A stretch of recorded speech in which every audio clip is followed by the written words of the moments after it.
A'udzubillahi minasyaitonirrajim. Bismillahirrahmanirrahim. Assalamualaikum warahmatullahi wabarakatuh. Alhamdulillahirabbil alamin wassalatu wassalamu ala asyrafil anbiya'i wal mursalin habibi ilahil alamin Abil Qasim Muhammad. Allahumma shalli ala Muhammad wa ali Muhammad wa ala ahli baiti thayyibin tahirin wa ashabihil muntajabin. Rabbi shrah li sadri wa yassir li amri wa hlul 'uqdatam min lisani yafqahu qawli. Alhamdulillah kita sudah sampai pada juz ke-6 ya, dan sudah menyelesaikan juz ke-6, dan mudah-mudahan kita mendapatkan keberkahan dari Al-Quran, terutama kita membaca di tanah suci ini, tempat yang pertama kali diturunkan wahyu Allah Subhanahu wa Ta'ala, tempat di mana Allah memulai risalah Islam ya, menurunkan wahyu kepada Rasulullah SAW di tempat suci ini. Kita lanjutkan kajian kita berbicara tentang hakikat atau makna-makna dari ibadah yang kita lakukan ini.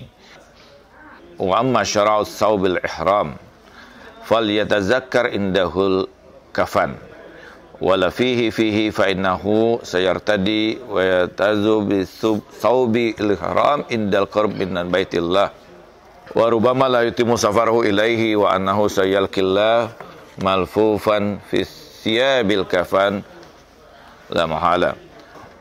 Ketika kita memakai pakaian ihram yang putih dan tidak berjahit, maka hendaklah kita mengingat bahwa itu adalah kain kafan kita. Ini menunjukkan pakaian akhir kita, pakaian di mana kita pada akhirnya akan mendapatkan pakaian yang kita bawa ke alam kubur kita, tidak lain adalah kafan itu. Karena itu kita menggunakan pakaian itu yang diinginkan Allah Subhanahu wa Ta'ala untuk dapat dekat dengan Allah Subhanahu wa Ta'ala, dapat berjumpa dengan Allah Subhanahu wa Ta'ala. Bukan pakaian yang selama ini kita gunakan untuk mengindahkan tubuh kita. Kan fungsi pakaian itu paling tidak ada 3. Yang pertama menutupi tubuh kita atau aurat kita. Yang kedua tentu pakaian itu menjaga kesehatan kita.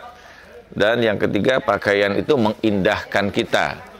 Jadi karena itu kita menggunakan pakaian agar kelihatan indah.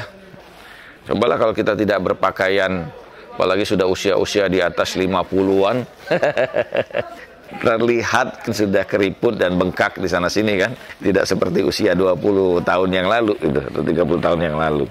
Nah ini tapi terlihat indah gitu ya.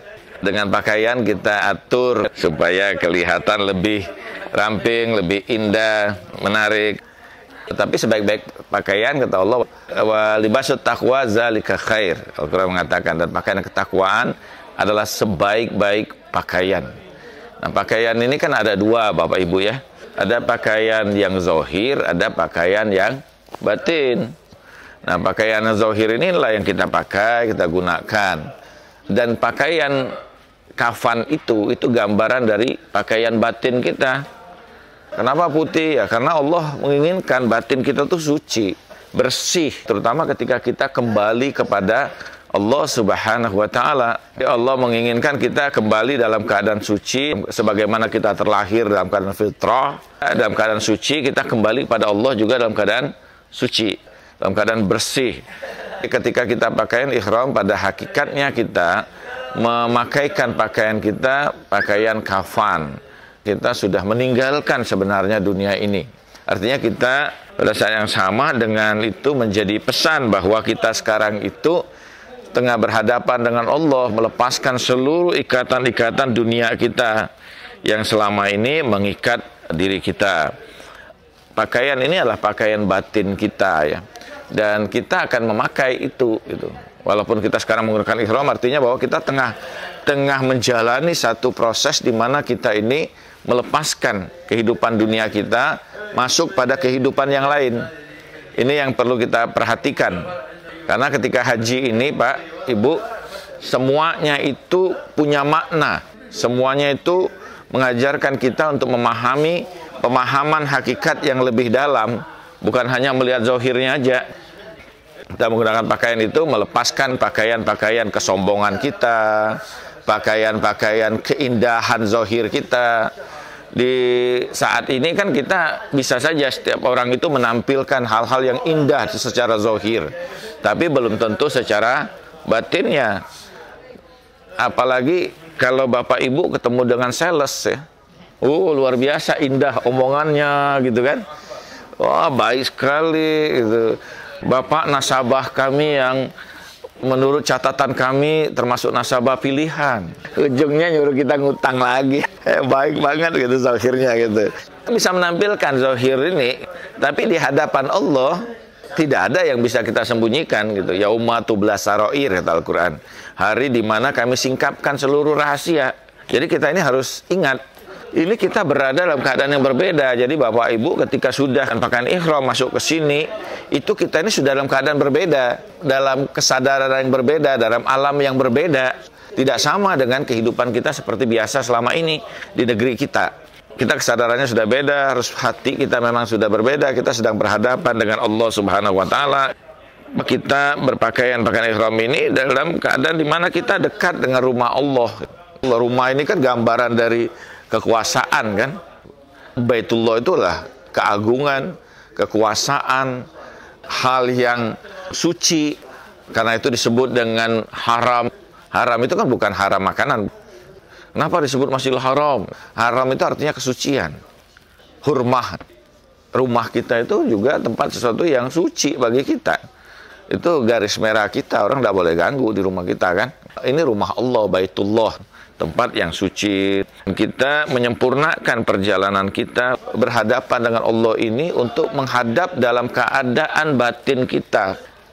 Bapak Ibu, ketika orang meninggal dunia, dia akan tampil. Dirinya itu tetap ada, kita tetap hidup, tetap tidak berubah ya dari kehidupan kesadaran kita. Tetapi tampilan kita yang berbeda.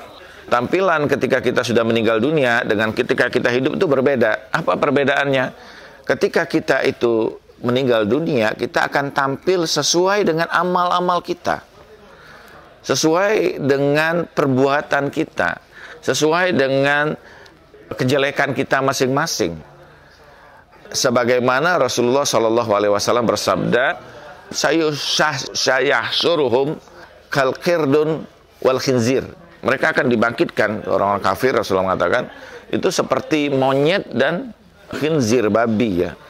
Itu hakikat batinnya yang muncul itu. Dalam Al-Quran juga ada ayat mengatakan, zaulu khusyirat, pada hari kami tampilkan, kumpulkan binatang-binatang buas. Dalam tafsir dikatakan binatang buas itu bukan lagi singa, karena itu tidak ada taklif dia. Tidak ada singa atau ular dan sebagainya. Tapi manusia ini. Dan kita tahu bahwa ada manusia yang lebih buas dari binatang buas. Binatang itu tidak membunuh anaknya, membunuh pasangannya.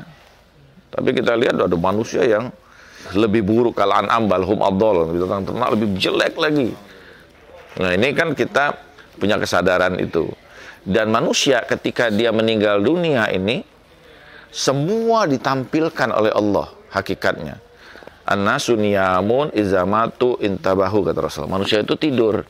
Kalau mati baru dia terjaga, baru sadar. Oh gitu kan. Nanti kita banyak O-nya tuh. Oh begini, oh begitu. Kenapa kita haji sekarang begini, saya kan? Oh gitu. Allah bukakan hakikatnya. Kenapa kita dapat masalah yang begitu dulu? Oh gitu kan. Allah bukakan. An-nasu niyamun izamatu intabahu. Manusia tidur, ketika dia mati baru dia terjaga. Hadis Nabi yang lain, Nabi mengatakan apa? Mutu qabla an tamut. Matilah kamu sebelum kamu mati. Jadi kita ini sudah mati duluan sebelum mati ketika kita berihram. Kenapa?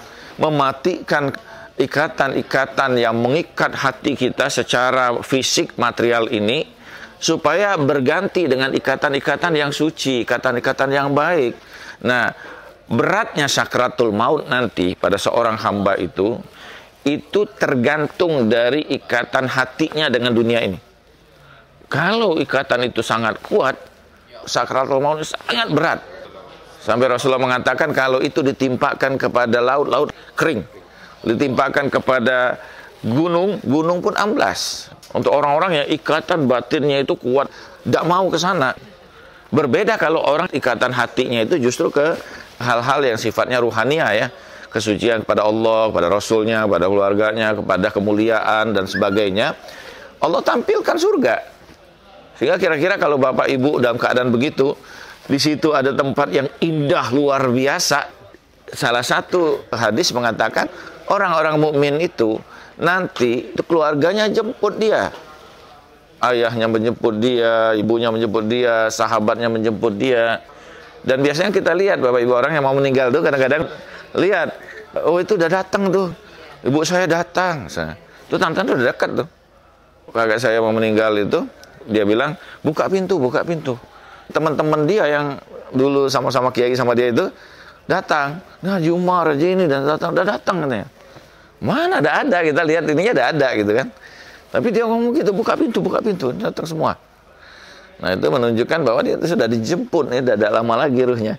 Kira-kira Bu, kalau di situ ada ibu kita, bapak kita, saudara kita, ada orang-orang yang tersayang dengan kita, khawatir nggak kita? Nggak ada. Pengen ke sana cepat gitu kan. Begitulah katanya keadaan orang yang hatinya sudah terikat kepada Allah. Allah tampilkan keindahan, kebaikan gitu. Nah, jadi orang yang berat sakaratul maut justru dia lihat apa? Takut, ancaman segala macam, sementara dia balik ke dunia ini masih indah ini segala macam, takut dia. Tidak mau ke sana, dia masih pengen ke sini kan. Di hadapannya udah wah sesuatu yang kan. Tapi kalau kita sesuatu yang indah, dan banyak orang-orang yang soleh itu kan meninggal dalam keadaan bahagia, senyum gitu. Walaupun mungkin ada rasa sakitnya, tapi sakitnya tidak ada nilainya kalau dibandingkan dengan itu gitu kan. Bapak ibu capek gitu kan, dari haji yang seperti ini capek, lelah dan sebagainya sampai perjalanan haji. Begitu pulang lihat anak bapak ibu dan manggil atau cucunya manggil gitu kan, Kakung Heri, wah langsung buka oleh-oleh, hilang capeknya, lelahnya. Itulah ketika kita sudah kembali, ketika kita disuruh memakai pakaian ihram ini, kita pada hakikatnya disuruh untuk betul-betul sadar bahwa kita ini sudah berada pada satu keadaan yang lain. Laisa fiha mukhayyat kamalan mukhayyat fil kafan. Dan dia ada jahitan gitu, gambaran seperti kafan itu. Kalau orang meninggal itu Pak dalam keadaan haji, kafannya ihramnya itu, karena dia dalam keadaan ihram ya, tidak boleh tutup kan. Ihram itu jadi kafannya dia gitu, bukan yang lain. Jadi kalau kita lihat tuh kafannya ya ihramnya itu gitu. Ini kita memang betul-betul dalam keadaan datang kepada Allah Subhanahu wa taala. Dan itu kan bisa terjadi kapan saja Bapak Ibu ya kepada kita ini. Tidak pernah kita bayangkan. Nah, kemarin kan sahabat saya itu meninggal. Malamnya masih aktif, masih ikut Zoom dan sebagainya. Paginya udah jam 2 bangun agak sakit di sininya. Pagi-pagi subuh udah dingin tubuhnya. Begitulah. Sebagaimana ada syair Arab mengatakan begini, kamin fata yamsi bisubhi aminan wa qad nurijat akfanuhu wa huwa la yadri wa kamin suyuhin tartaji bituli umrihim faqad ruhikat ajsaduhum zulmatil qabr wa kamin arusin zayyanaha lizawjiha faqad kubidat arwahum bi lailatul qadar. Betapa banyak pemuda itu pagi-pagi berjalan dalam keadaan sehat, dalam keadaan aman, padahal kain kafan itu sudah disiapkan tuh dia. Betapa banyak orang tua memohon agar dipanjangkan usianya, padahal kegelapan kubur sudah bersiap untuk menghancurkan raganya. Betapa banyak pengantin berhias untuk pasangannya, padahal ruhnya itu sudah diikat di malam qadar. Jadi kita tidak pernah tahu nih. Jadi jangan juga kalau orang itu sakit lantas langsung, boleh sih kita berpikir mati, itu kan bagus, bahkan zikril maut itu sesuatu yang baik. Tapi jangan berpikir bahwa kalau sudah sakit langsung bahwa ini pasti saya mati sekarang. Nah, itu juga tidak baik Bu ya. Belum tentu. Kita berusaha berobat, berusaha sehat. Selama masih bisa sehat, kita harus sehat Pak. Kenapa? Dengan sehat itu enak kita ibadah.